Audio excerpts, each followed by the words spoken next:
সুপ্রিয় দর্শক, বিনীত গোয়েলের মামলায় এবার চরম পদক্ষেপ নিলেন সুপ্রিম কোর্টের প্রধান বিচারপতি সঞ্জীব খান্না। দর্শক, আরজিকর কাণ্ডে মহিলা চিকিৎসকের মৃত্যুর ঘটনায় যখন রাজ্য রাজনীতি একেবারে তোলপাড়, তখন বিনীত গোয়েলের বিরুদ্ধে মারাত্মক অভিযোগ এনেছিল জুনিয়র চিকিৎসকরা। তারা দাবি করেছিল বিনীত গোয়েল তথ্য প্রমাণ লোপাট করেছে, তার জন্য তাকে তার পদ থেকে সরানো হোক। তবে চাপে পড়ে রাজ্য সরকার বিনীত গোয়েলকে সিপি পদ থেকে সরাতে বাধ্য হয়। এরপরও বিনীত গোয়েলকে নিয়ে যেন জল্পনার শেষ নেই, কারণ আরজিকর কাণ্ডে মহিলা চিকিৎসকের মৃত্যুর ঘটনায় নিম্ন আদালতে চলছে মামলা। আর সেই আদালতে আরজিকরের মূল অভিযুক্ত সিভিক ভলেন্টিয়ার সঞ্জয় রায়কে তোলার সময় সে বারবার দাবি করেছে যে বিনীত গোয়েল তাকে ফাঁসিয়েছে, তার বিরুদ্ধে চক্রান্ত করা হচ্ছে।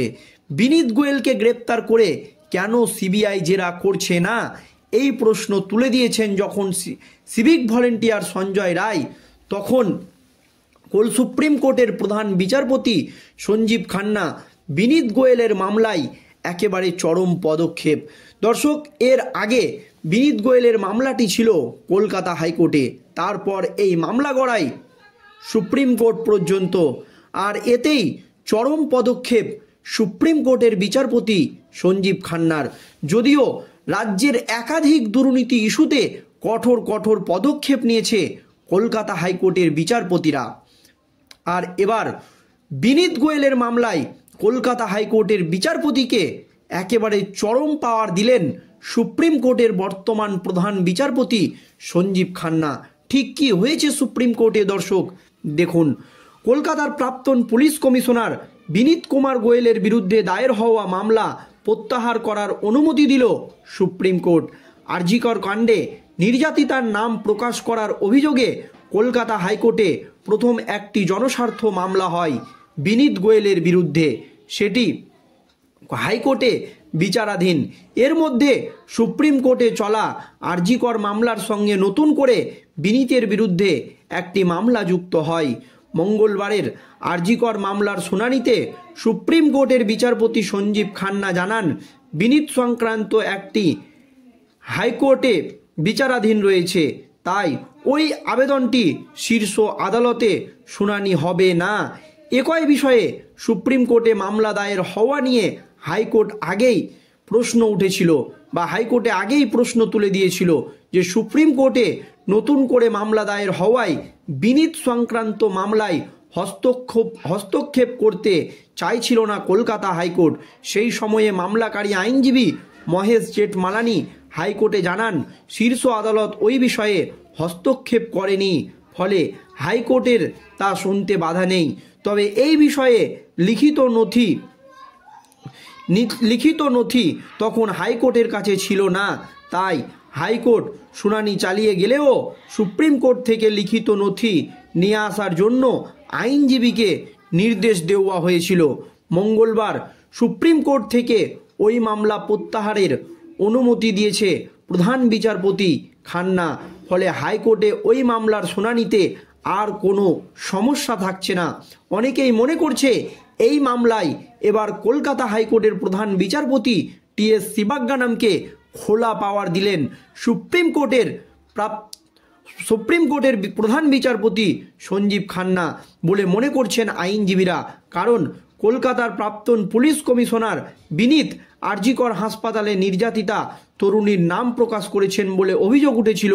তার বিরুদ্ধে এফআইআর দায়ের করার আর্জিতে ওই জনস্বার্থ মামলাটি চলছে কলকাতা হাইকোর্টে।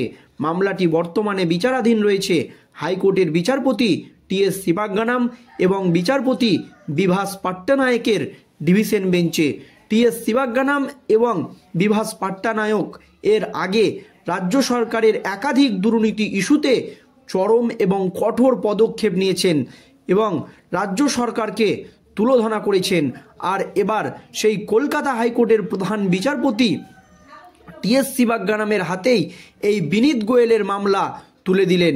যদিও আরজিকর হাসপাতালে 9 আগস্ট এক মহিলা চিকিৎসকের দেহ উদ্ধার করা হয়েছিল, তাকে ধর্ষণ এবং খুন করা হয়েছে বলে অভিযোগ এই ঘটনায় পুলিশের ব্যর্থতার অভিযোগ তুলে বিনীত গোয়েলের পদত্যাগের দাবি তোলেন আন্দোলনরত জুনিয়র চিকিৎসকরা। লালবাজার অভিযান চলে। পরে কালীঘাটে মুখ্যমন্ত্রী মমতা বন্দ্যোপাধ্যায়ের বাড়িতে জুনিয়র ডাক্তারদের বৈঠকের পর তাদের দাবি মেনে বিনীতকে কলকাতার পুলিশ কমিশনার পদ থেকে সরিয়ে দেওয়া হয়, তাকে পাঠানো হয় এসটিএফে। আর এই আবহে বিনীত গোয়েলের মামলায় কলকাতা হাইকোর্টের প্রধান বিচারপতি টি.এস. শিবাজ্ঞানামকে একেবারে খোলা পাওয়ার দিলেন সুপ্রিম কোর্টের বর্তমান প্রধান বিচারপতি সঞ্জীব খান্না বলেই মনে করছে রাজনৈতিকবিদদের একাংশ এবং বিশিষ্ট আইনজীবীদের একাংশ। কারণ কলকাতার প্রাক্তন পুলিশ কমিশনার বিনীত কুমার গোয়েলের বিরুদ্ধে দায়ের হওয়া মামলা প্রত্যাহার করার অনুমতি দিল সুপ্রিম কোর্ট। মানে এই মামলাটা যাতে সুপ্রিম কোর্ট থেকে প্রত্যাহার করে নেওয়া হয় এবং হাইকোর্টের প্রধান বিচারপতি টি.এস. শিবাজ্ঞানামের বেঞ্চ যাতে এই মামলাটা গুরুত্ব দিয়ে দেখে।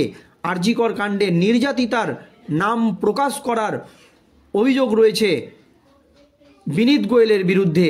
আর কলকাতা হাইকোর্টে প্রথমেও একটি জনস্বার্থ মামলা হয়েছিল বিনীত গোয়েলের বিরুদ্ধে, আর সেই মামলা হাইকোর্টে বিচারাধীন থাকতেই এর মধ্যেই সুপ্রিম কোর্টে চলা আরজিকর মামলার সঙ্গে নতুন করে বিনীতের বিরুদ্ধে একটি মামলা যুক্ত করা হয়। মানে সুপ্রিম কোর্টে এই মামলাটি চলে যায়।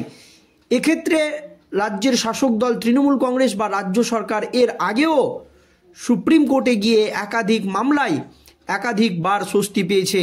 তাই হয়তো বিনীত গোয়েল বা রাজ্য সরকার ভেবেছিল যে এই মামলা সুপ্রিম কোর্টে গেলে হয়তো তারা স্বস্তি পাবে, কিন্তু সুপ্রিম কোর্টের প্রধান বিচারপতি সঞ্জীব খান্না পরিষ্কার জানিয়ে দিয়েছেন কলকাতা হাইকোর্টের প্রধান বিচারপতি টি.এস. শিবাজ্ঞানামের ডিভিশন বেঞ্চ এই বিনীত গোয়েলের মামলাটি দেখবেন।